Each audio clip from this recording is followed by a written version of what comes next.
welcome to today's episode of Juicing the Numbers. I'm your host, Joshua Tracy. And I'm Corwin Heller. You almost forgot it, didn't you? 100%, actually. Yeah, it felt like it. Coming to you on Friday, December 13th, just around 6:30 at night. Friday the 13th. Friday the 13th. It's very spooky here in December. So we haven't watched any of the NFL games, which are going to be happening this weekend, which I feel is usually the case since we've been recording on Fridays a lot. But we have a few football topics, have a few baseball topics, and just chop it up a little bit. I'm all for it. Where do you want to start with this? I guess we should start with the big free agent signings in baseball.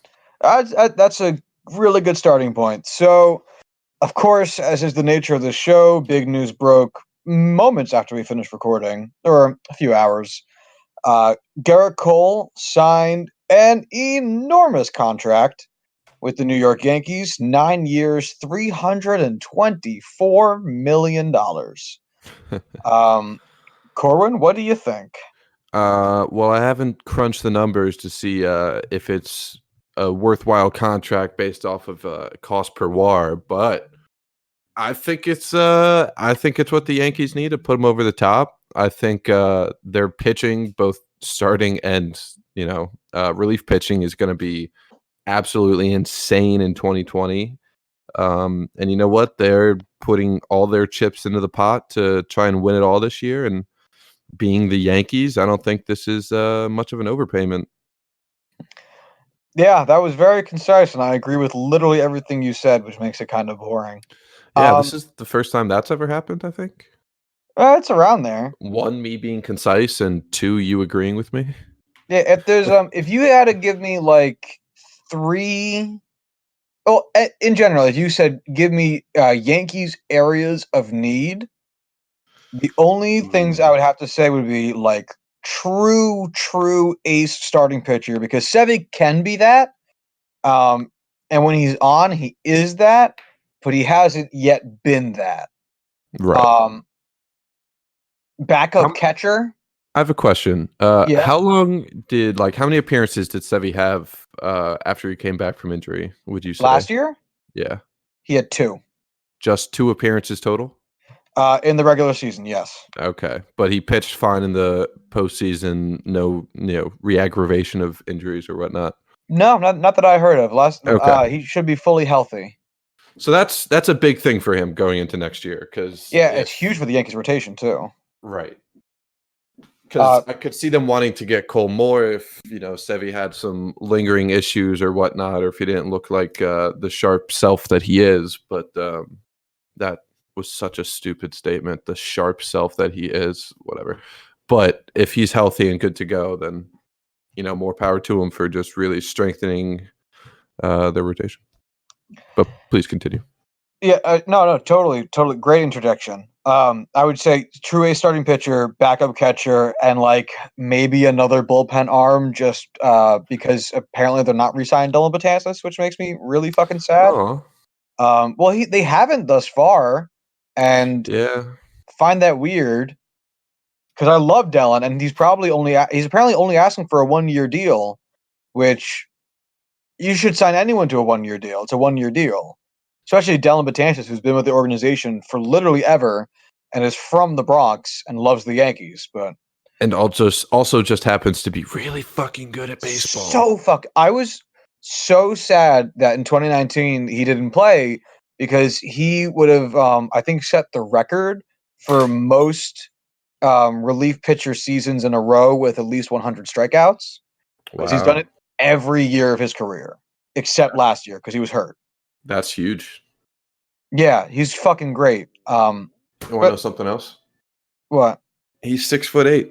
Yeah, he's really tall. Yeah, I know that because he's the only player on the Yankees that I definitively know their jersey number. Yes, because he is 6'8". Yep, and yes. He's number 68.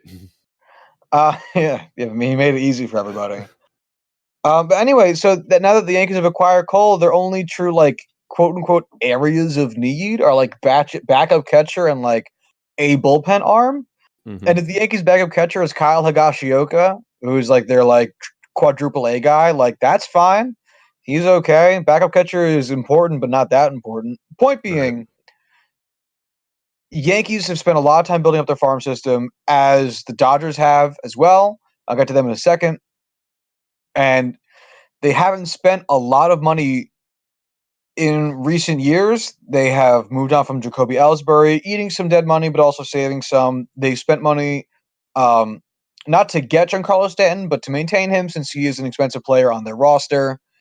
And there's been like small deals given out here and there. Guardy's re-upping his contract, the Aaron Hicks contract we've talked about. But by and large, they haven't like spent Yankees level money on a single player. Payroll is high because they have a lot of contracts, but those contracts aren't really big outside of Stanton. So to see the Yankees spend this much money isn't a Well, huge surprise. And when it's the only thing that they needed, it just makes a lot of sense. So, and it's the if Yankees. yeah, honestly, if Cole asked for 10 years and 350, they would have given that to him too. Like, I don't think they would have cared. Like, Oh what yeah. else do they need that they're going to spend this money? That you're going to spend this money on? Nothing. Fucking nothing. Like I Yeah. saw a bunch of people on like Reddit and Twitter being like, "Oh, of course, it's the Yankees just blowing a bunch of money on not blowing, but spending a bunch of money to get the big name guy. Like fucking fuck the Yankees for doing this and for being the Yankees." And it's like when you're essentially one of the top 3 most valuable sport franchises in the world, why wouldn't you be spending all the money you can to get the best players at, that sport in the world? Also, the thing that bothers me is like, it's the thing that really bothered me was seeing salty Angels fans being like, "Well, I wouldn't want him for that money." I'm like, "You're not paying him. Why do Yeah. you care?"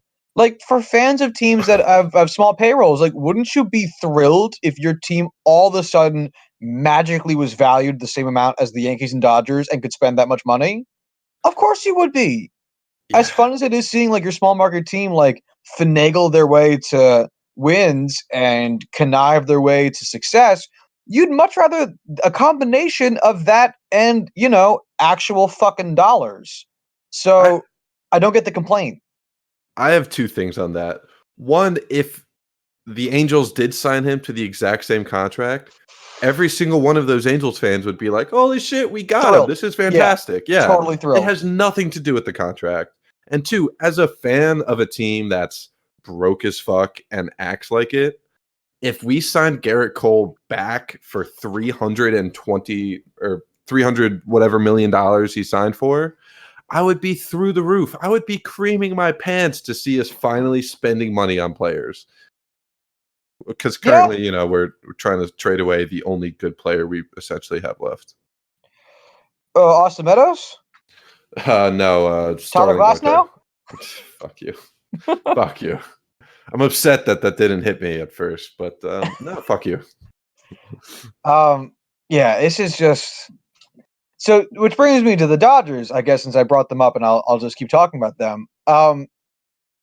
Corwin, what have they done? Honestly, I can't think of anything. Yeah, that's the main complaint right now, isn't it? Yeah. Yeah, they've done Missing fucking out on some nothing. of these big name free agents.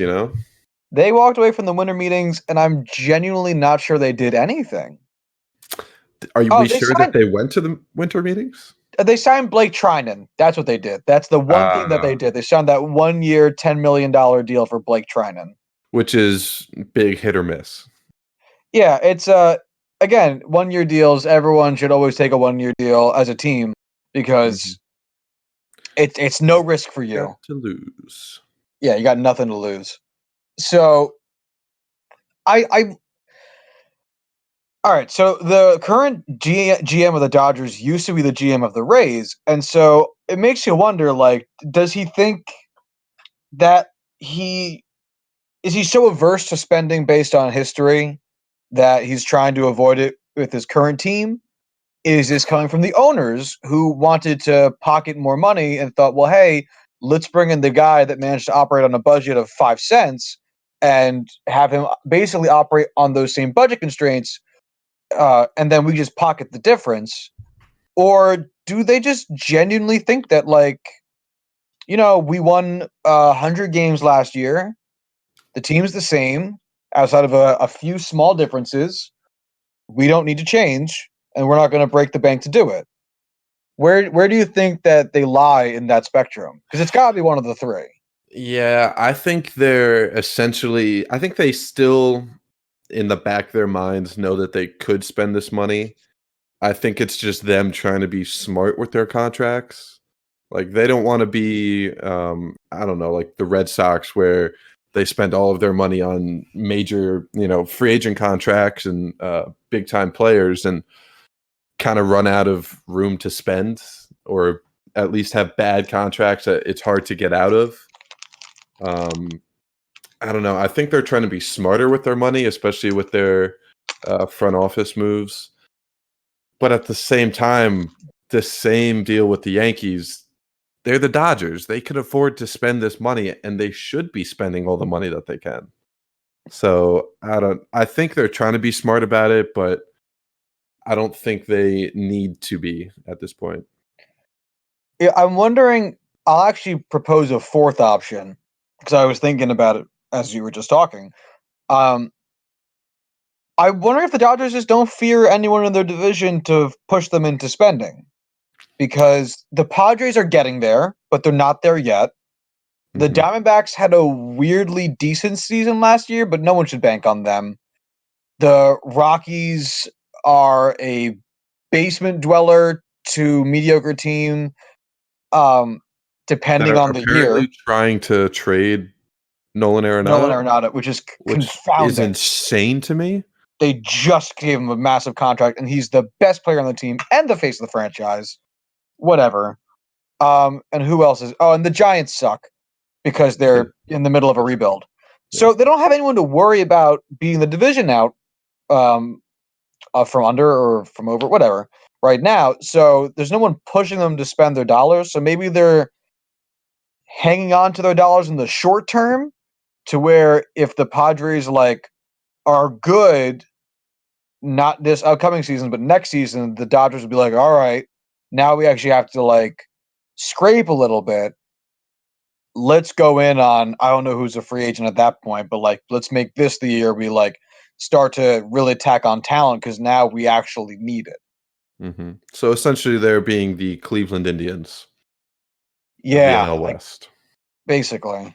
because the I could see that. Indians were avoiding spending the past couple years because the AL Central is dog shit.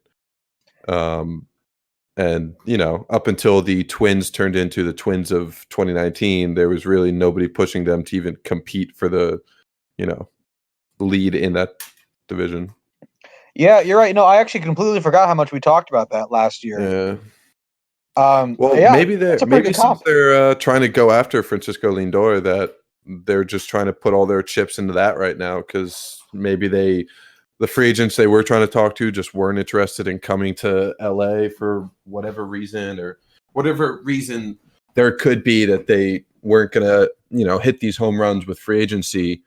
They're just trying to say, all right, let's not spend a ton of money, because, if we try and trade for one of these players like Francisco Lindor, we're going to need capital for whatever reason. Maybe sign him to a new deal. I don't know. Yeah. No, I think that's a pretty good guess as well. Because especially at this point, the Dodgers, if they make any signings right now, it's going to be unless it's Josh Donaldson, they're gonna be depth pieces and plug and play players.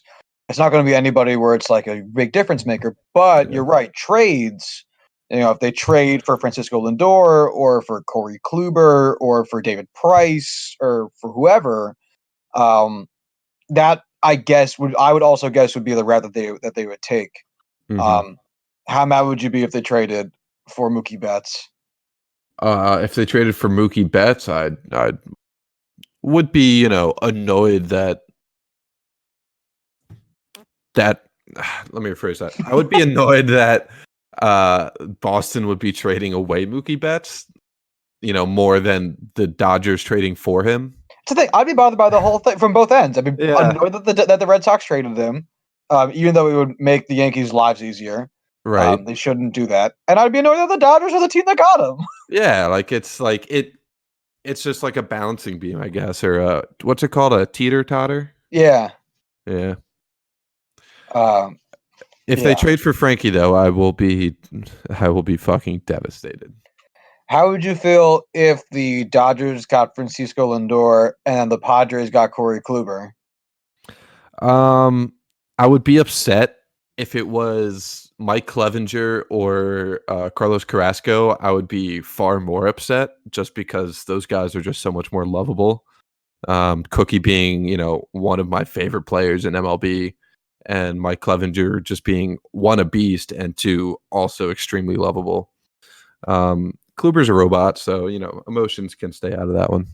Also, didn't Kluber actually start his career in San Diego? I have absolutely no idea, but I will look it up. I'm pretty sure he got traded from San Diego to Cleveland. Well, Just why the would they want him irony. back? You can't Because now undo trades. You can't be a negger. Come on. you gotta, What? now they're competitive. They were just loaning him to them. That's like 10-year loan. He has always pitched in Cleveland. Where would you list trades? I don't know why in my mind because I really Yeah, don't think. Yeah. he was drafted by the San Diego Padres in the 4th round of the 2007 amateur draft. Bang bang. The Indians sent Jake Westbrook, and in part of a three-team deal. The Padres sent Nick Greenwood, and then the Cardinals sent Ryan Ludwig. So a bunch of nobodies.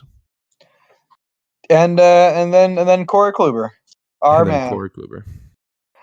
The other, as long as we're talking about West Coast teams, the other big free agent, the third biggest free agent, which feels foolish to say, biggest position player free agent, Anthony Rendon, also off the board, signed the day after Gerrit Cole for the exact same amount as Steven Strasburg, but he did it with the Los Angeles Angels of Anaheim. 7 years, $245 million. Um, that's a great deal for him, and it is a good move for Anaheim because their team got better, but it's a confusing team for Anaheim because that's not where they most needed their team to get better. In my mind, this was all right, they had all this money set aside for Gerrit Cole, and I'm sure the front office did not want to, end up coming out with nobody. The Dodgers, Yeah. What? like the Dodgers. Like the Dodgers, yeah. I thought I said the Dodgers at some point. So they basically just were like, all right, Rendon will make our team better, a lot better, and is really going to push us towards the playoffs. Let's put this money towards him. Yeah, it has a little bit of the panic feeling that like the Yankees had when they didn't get Robinson Cano, because he signed his free agent contract with Seattle, and then they took all that money and said, Jacoby Ellsbury. Except that Anthony Rendon is a significantly better baseball player than Jacoby Ellsbury ever was. No, this is a really good. He's great offensively. He's great defensively. There's no downside to signing Anthony Rendon. I have no qualms with this contract or with this signing, as long as they follow it up by signing pitchers. Like Dallas Keuchel is still out there, Tuki Toussaint's still out there, who would be like really, yeah, and he'd be such a great contract for them because he would cost nothing. basically nothing, and is a huge upside guy. Like, oh yeah. And if you can just at least get them to hit ground balls, their infield defense is phenomenal because the left side of that infield is now Rendon and Simmons. And then their right side of the infield is like Tommy La Stella and whoever they want to play at first base, doesn't matter. Like, that's a really good infield defense. So Dallas Keuchel, Tuki Toussaint, Hyun-Jin Ryu, if they want to get risky with it, like, if they signed all three of those pitchers, who all three of which could probably get signed to pretty team-friendly deals, like, wow, all of a sudden they have at least 4 people in that rotation with Andrew Heaney, and is that a great pitching staff? No, kind of a weird one, but it's definitely not a bad pitching staff.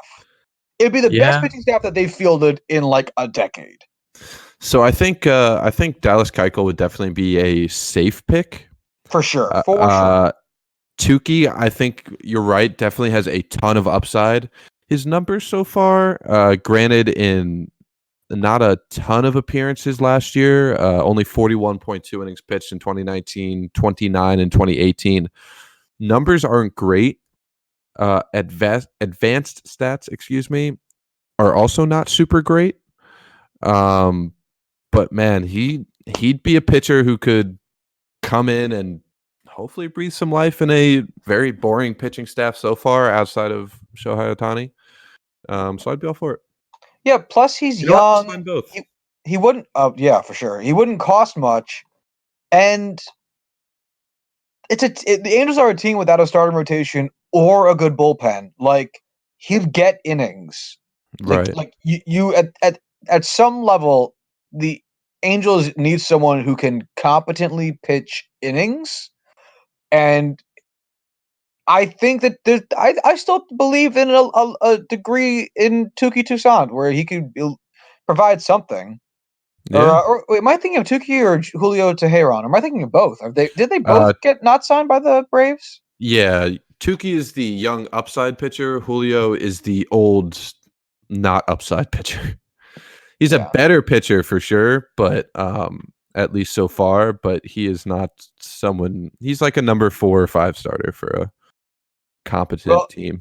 A number 5 starter on a different team. He might be a number 5 starter on a different team, but he'd probably be like number 3 starter on the Angels. Yeah, I actually don't know what their starting rotation looks like, so I'm gonna look it up. I think it's whoever buys the 9th ticket to the game that day. It's like a call-in at a radio show. That would be fucking fun. If like a minor league team like in Brockmire had that thing going, that would be pretty cool. Oh yeah. Actually, they signed Dylan Bundy, so they are putting, they're trying to sign upside guys. Oh yeah, taking Dylan Bundy from the Orioles. No, Listen, that actually is a low-key decent signing. I like that signing. So their rotation right now is Andrew Heaney, Shohei Ohtani, Dylan Bundy, Griffin Canny, and I want to say Pablo Sandoval, but it looks like it's Patrick. That's significantly less fun. That's not a great rotation. No. At all. I mean, they have, Heaney, Ohtani, Bundy, Canning are okay. They don't have a top guy, and that's not great. Like if all of these guys move down once, yeah, absolutely. Ohtani could be that superstar guy but he's coming back from Tommy John surgery. Yep. Bundy, 100% a Jacqueline Hyde player. And then Griffin Canning is really too young to really say definitively what he is. I mean, he had a good season last year. He didn't have a great one. And I definitely think he will improve, but it could be rough. There could be some growing pains. Yeah, the more I think about it, the more I think that a trade for David Price would make so much sense for them. Yeah. Who would they have to trade away, though? Looking to, well, it'd have to be someone. I don't think they'd have to trade Joe Adell because they wouldn't. And I'm saying I also don't think that they'd have to, because I think the Red Sox, one of their main interests in trading David Price would be getting rid of the $30 million per year they owe him for the next 3 years. Like that would bring them down so much against the luxury tax that they'd probably take like a whatever prospect just to get David Price off the books. And then he would immediately become the ace of the Red Sox, of the Angels. And again, a lefty in that stacked defense is going to be fine. Yeah, I mean the Angels don't have the deepest set of prospects on their, in their farm system. They have some top guys that they could use if they need to, like Brandon Marsh or Jordan Adams. But looking through their prospects, it's not exactly deep. Yeah, but again, I don't think it would need to be. No. Ooh, they could send over whatever infielder they want the least to play first base for the Red Sox, because the Red Sox have no one who plays first base. Do they really not have a single first baseman? They don't have anyone good. Who's their first Send baseman? him Pujols. Don't know.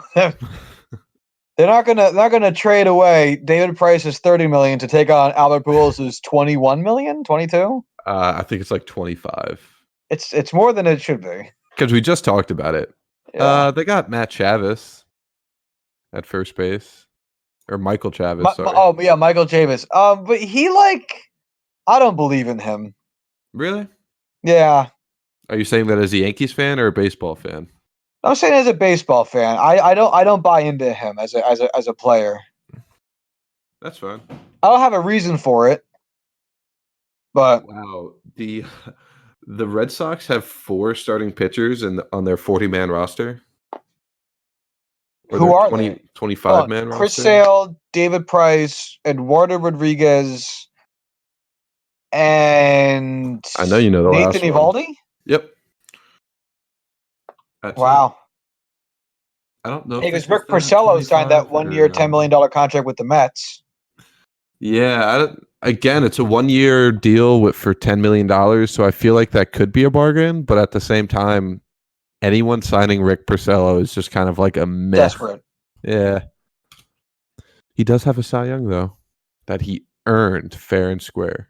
Yes, that he technically has a Cy Young award. No one acknowledges it, but he technically has one. Do you want to talk about the NFL, or do you want to stay with baseball for a bit? Because I'm curious as what anything else in baseball that we could talk about. Well, we have the spreadsheet guy, but that can always be saved for later if we don't get to it. Sure, we could talk about football for a bit. We don't have too much. Let's start with the more inflammatory one. The Giants have had some issues recently. Yeah, they've had quite a bit. Yeah, well, most recently they had to cut a player for calling someone on Twitter retarded. Wait, what? I didn't see that part. You didn't see that part? No, I just saw that they released him. Yeah, no, they had to release Jordan Jenkins because he called a guy on Twitter, I believe during a game, retarded. What? Yeah. On Wednesday, Jenkins called a critical fan a quote-unquote retard. Oh, sorry, it was practice then. Yeah. Taking exception to the questioning about why the stats Jenkins was using to showcase his effectiveness weren't contributing to victories. That's fucking great. So this fan was basically like, all right, you're talking the talk, but like, if you're so good, why does your team fucking suck? Yeah, so Jordan Jenkins had posted just like some of his own stats, and like they're good because they were relatively good from what I can remember. I'm struggling to recall the only stat that I know off the top of my head is that he is the only cornerback or defensive back on the Giants roster to hold the opposing quarterback to a passer rating below 100 or below 110 on the entire team. It's a very sad mark. That's not great. Yeah. No.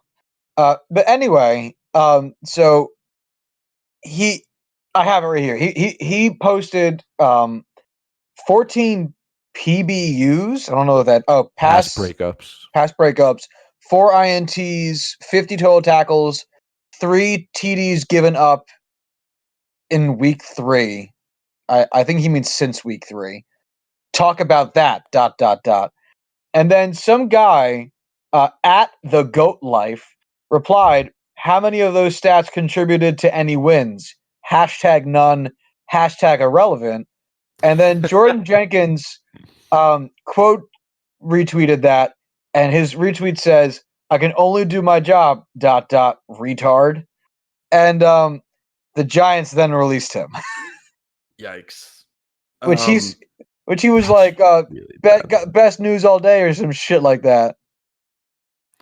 That's so fucking funny.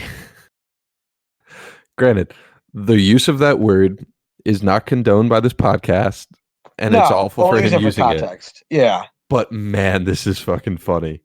Now, let's break this down. Do you want to know his stats this year before we? Absolutely, yes.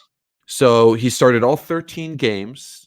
He has been targeted 78 times and That's has a given lot. up 42 completions. So a 53.8% completion percentage, which is very good. He's given up 503 yards, basically 12 yards per completion, Oof. with 3 touchdowns and a 65.3 passer rating, which is by all means pretty good Yeah, for these a are all 31-year-old respectable. running back. Yeah. He has 4 interceptions. No other major stacks. 9 missed tackles for a 14.3% missed tackle rate, which for a quarterback isn't terribly high, but it's not exactly good. So he's having like a decent year on a shitty team. Yeah. Yeah, so to break this down, Jordan Jenkins, as we just said, decent year, bad team. Janoris Jenkins, not Jordan. Sorry, I always do that to him. Janoris Jenkins. You can understand his frustrations because it's tough to be recognized for playing well when your team sucks. Yeah. Everyone's experienced this on some level. It happens in every single sport. Tough to get recognized when your team sucks, especially in football, where your team is gigantic, full of people. Mm-hmm. And it's much easier to talk about the bad than the good, especially when the entire team is bad. And you also probably hate it as a player when you're playing well and your team sucks and people are telling you to shut up when you're talking about how good you're playing because your team sucks, even though that has nothing to do with you. We see this a lot with quarterbacks.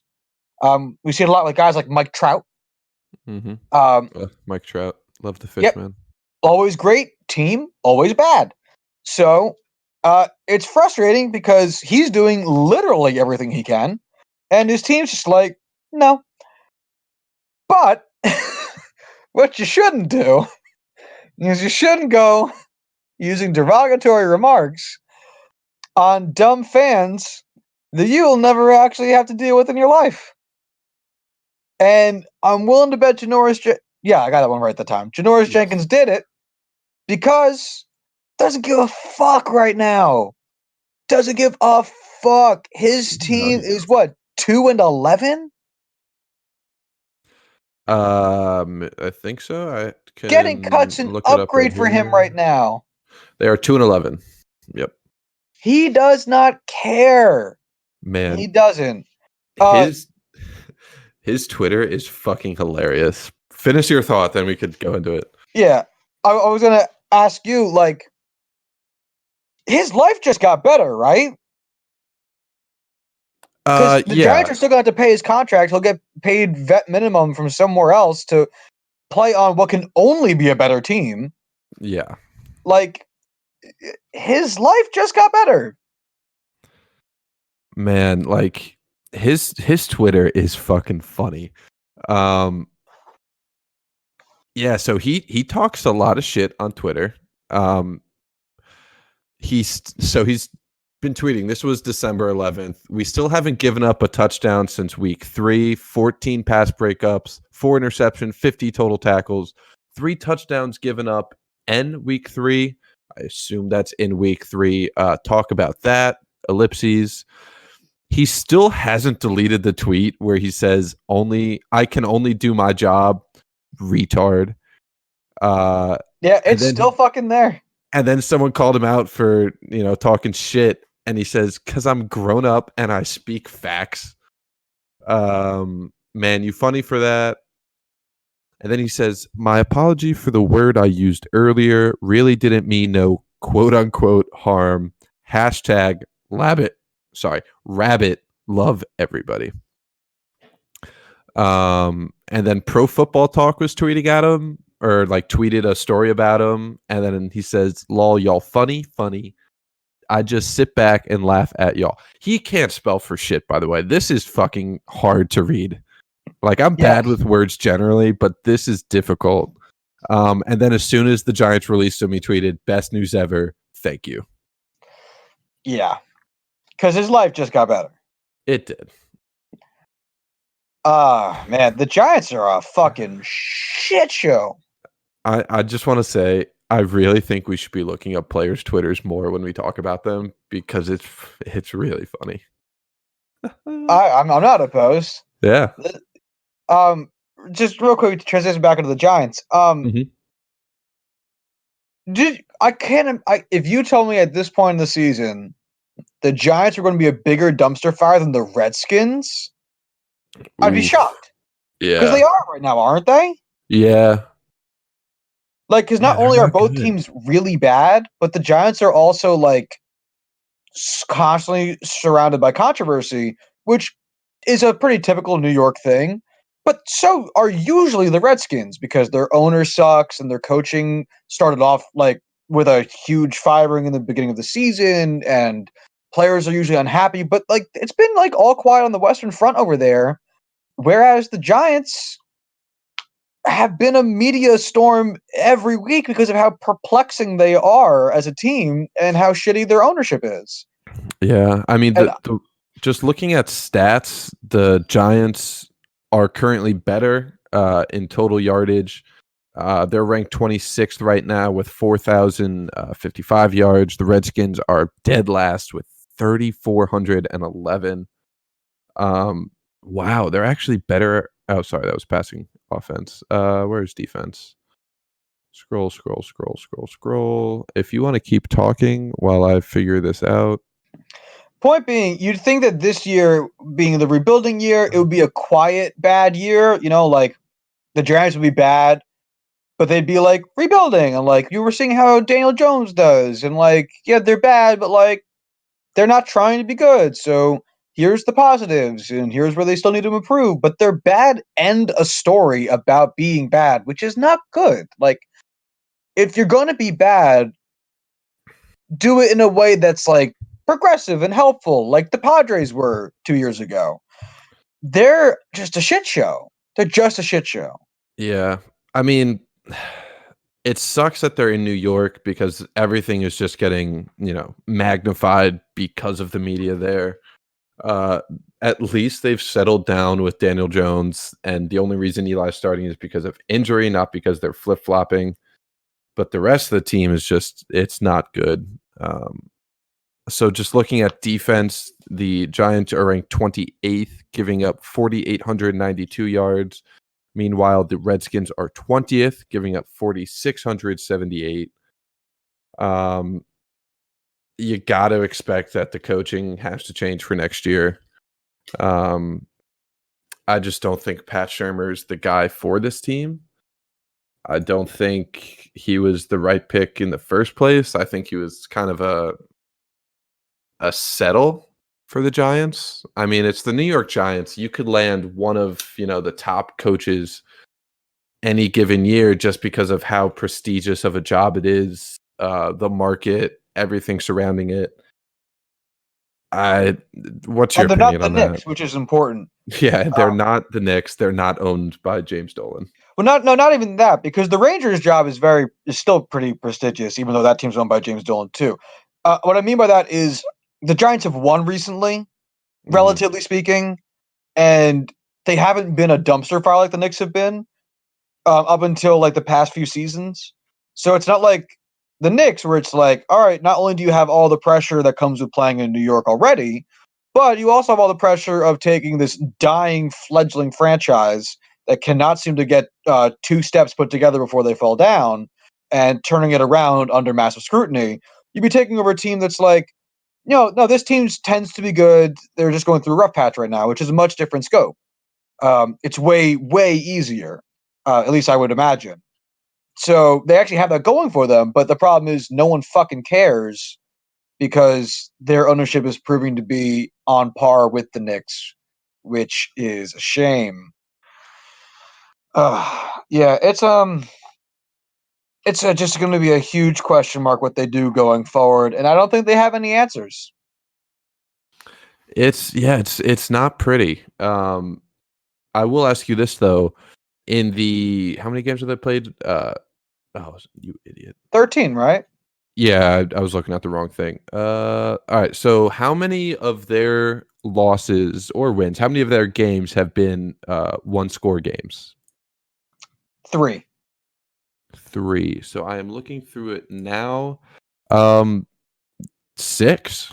Really? Yeah, so just about half. A little under half, but we can round whichever way we like. Yeah.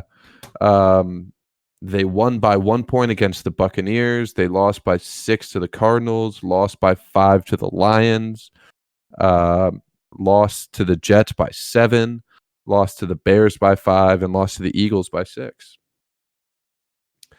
The other games kind of turned into blowouts because otherwise it was not close. But yeah. Oh, fucking go figure. Yeah, it's one of those things where one score games, wins or losses, tend to fluctuate a lot year to year. So they could just have gotten, extremely unlucky.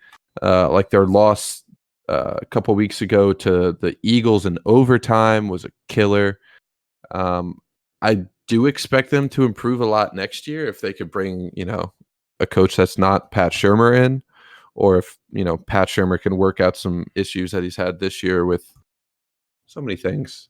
But they're not a garbage fire. Like, I know we were talking about them being one, but I think we might have, I think we're just kind of piling on them. I kind of want to, reel it back in a little bit.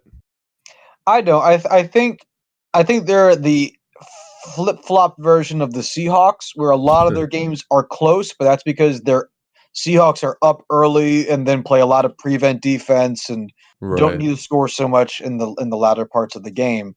Whereas the Giants are down early and are desperate for points, Mm-hmm. and other teams let them have them in exchange for burning out clock time.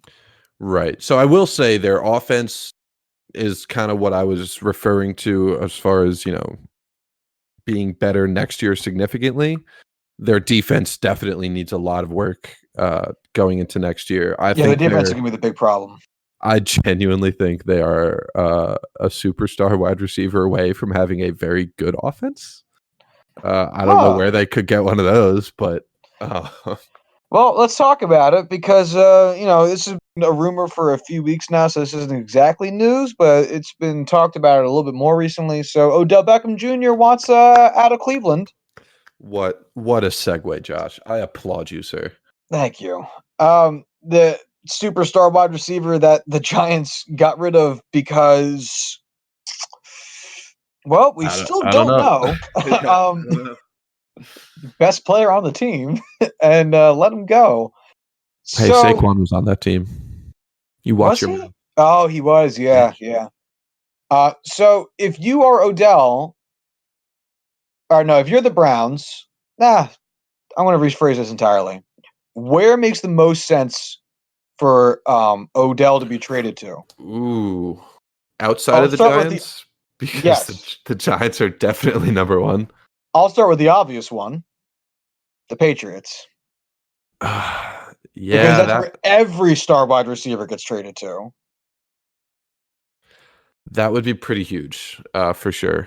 Man, I gotta think. Like, he would definitely fit in well in New England just because he's a star, and their receiving core is, been brutal with injuries and with Tom Brady, regressing quite a bit this year. I think Oakland would be a good fit for him. Man, I'm trying to think. Like, I want to think of this without having to go through like rosters and seeing like what the top wide receivers are. Why don't the Rams just give up their 2023 first round pick and take him on? Man, it's fucking funny that they have invested so, like, I know we talked about this, but like they have invested so much and they have gone nowhere. Like, they went to a Super Bowl and they were so close and they just look so far now. Like, they look so lost. Yeah, they do not look anywhere near a dynasty, which is exactly what they were going for. You know what team I would love to see Odell on? The Bills. Because the Bills have nobody. I hate that. I know you do, but he would be a good fit there. I could see the Cardinals wanting him. Let's see. Let's just scroll through I here. also could honestly see the Jets wanting him. Yeah. What about the Eagles? So I was thinking about the Eagles as well as the Cowboys, and I think the problem is that both those teams don't feel a wide receiver away. Both Yeah. those teams feel like they have more endemic issues than wide receiver. Are you referring to the Eagles and the Jets? Eagles and Cowboys. Eagles and Cowboys. Okay. I don't think he would fit well on the Cowboys, or like I don't think that would be a huge need for them just because they have Amari Cooper there as their number one. I feel like Odell being Odell would just be quite offended if he didn't become the wide receiver one, even though Amari's been so good there. But yeah, I think the Eagles, they have bigger issues on defense with their complete lack of quarterbacks. But What I about mean, what about Denver um, for Drew he Lock? could help, as in they would trade. Oh, for Drew Lock. Okay. I don't know. I feel like Denver is pretty content with Cortland Sutton. I think Odell would definitely add a different dynamic edge to that. But again, I feel like they kind of have bigger needs than wide receiver right now. That's fair. Let's see. I'm just scrolling through. I know this would be crazy, but if the Saints tagging him up with Michael Thomas, Oh, I that'd be know I just talked disgusting. about the Dallas Cowboys not being a good fit because they have a wide receiver one, but Dak Prescott is a different quarterback than Drew Brees, and I think putting him on a team with a clear shot at winning a Super Bowl this year, like the Saints, would be fucking cool. Yeah, I know. Like the Raiders, the Ravens could. A lot of teams would be a lot better with him. Like again, the Packers. The Packers have nobody outside of Devontae Adams. If they just had, two wide receiver sets with Devontae Adams and Odell Beckham on the outside, maybe three wide receiver sets with like MVS on this in the slot, that would be fucking cool to see. And then I think the only other team with major wide receiver needs would be the Jags, but I don't think I want to see him with Gardner Minshew. I want to see him with a superstar. Yeah, plus the Jaguars also have a lot of issues. Yeah, wide receiver is not their top one right now, I don't think. No. So obviously nothing can happen right now because the trade deadline is well past. But do you think he's gonna get? And do you think he'll get moved in the early off season? No, I don't think he will. No, you think he'll stay in Cleveland? No, I think John Dorsey is going to be like, you're going to fucking stay here. We're going to be better next year. We're a rebuilding team. We're still in that rebuilding process. We're going to get better every year. You're not going to bail on us after one rough season. Okay. I like that take. Hopefully it's true because I kind of want him to stay in Cleveland, even as a Steelers fan, because there's just so much potential there for that team to be fucking great with him there. And I kind of want to see some of that realized just as a fan of football. Like that offense could be good so once. dynamic. Yeah, they do need to be good once. Just once. I'd be fine if they just plummeted after that. Honestly, if you gave me a Browns 13-3 Super Bowl season and then went back to them being terrible, I'd be so thrilled. And I think everyone in the city of Cleveland would agree. Oh yeah. I think the Browns would trade an eternity of suffering for a Super Bowl win. Well, Lord knows they've already had that. Yeah, they filled out their end of the bargain. All right. Do you have anything else? Devontae Parker was signed to a 4-year, $40 million extension by the Miami Dolphins. Interesting. How much of that's guaranteed? Don't think it says here. 21.5. Okay, that's a good contract. That's in the next 2 years. That doesn't make any sense because that's more than what he would make in the next 2 years. Sorry, 21.5 in total with everything fully guaranteed the next 2 years.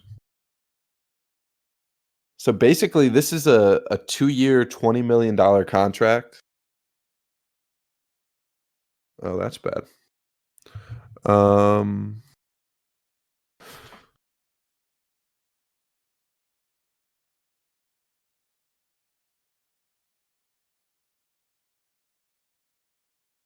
Can you hear me?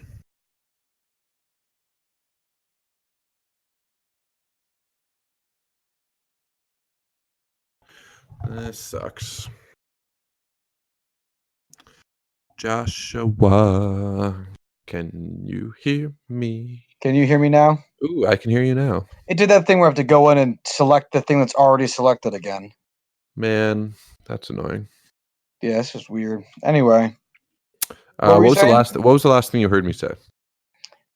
That it's over the next 2 years. No, wait, that doesn't make any sense. That's more than he would have been getting. Okay, so he has fully guaranteed 10.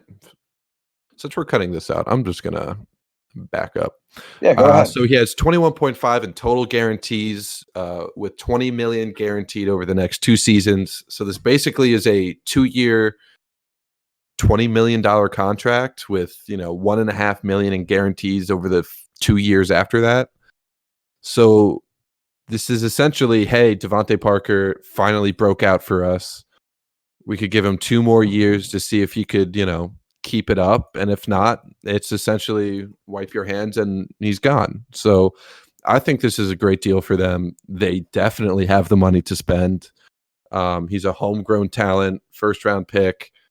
Hopefully it works out for him because they need players to really step up. And he's flashed in the past, so hopefully this was him finally putting it all together. Nah, fuck him. Fuck Miami. Fuck everyone on the team. Fuck the city. Fuck them all to death. I actually I went to a college game that he played in, and I remember watching him play back in the day. Where'd he go to college? Louisville. Louisville. I have been corrected many times that it is essentially just one consistent R, and that's how you pronounce Louisville. Yeah, it's just one big low R sound. Yeah, that is great audio right there. People are gonna love that. Yeah, don't you know the bats? Louisville Slugger. So he was taken 14th overall in the 2015 draft. Let's see who they could have had otherwise. They could have had Nelson Aguilar, Brashad Perriman. We're not going down this rabbit hole right now. I know. I'm just saying that was a bad draft for wide receivers. Yeah. You mean Nelson Aguilar is not tearing up the league right now? Oh, you know who was the 4th wide receiver taken in that draft? Devin Smith by the Jets. Oh, God. What happened to him? Nothing. He never got on the field. Oh, I guess nothing. He was hurt the whole time. Can I go on a tangent and look up his stats? Go right ahead. His career stats over 3 seasons, 18 games played, 5 games started, 40 targets, 15 receptions for 248 yards and 2 touchdowns. I genuinely don't remember him in a uniform. I know he went to Ohio State. I don't remember him from college at all, and I don't remember a single thing he did in the NFL. Yeah, neither do I. It's a shame, but can't always work out. Nope. All right. Any final thoughts? No. All right, then we'll be getting out of here. If you want to follow the show on Twitter, you can do so at JuicingPod. If you want to hit us up via email, you can do so at JuicingTheNumbers. And if you want to find show notes, check out juicingthenumbers.wixsite.com/website. And until Thursday, y'all have a good one. Bye.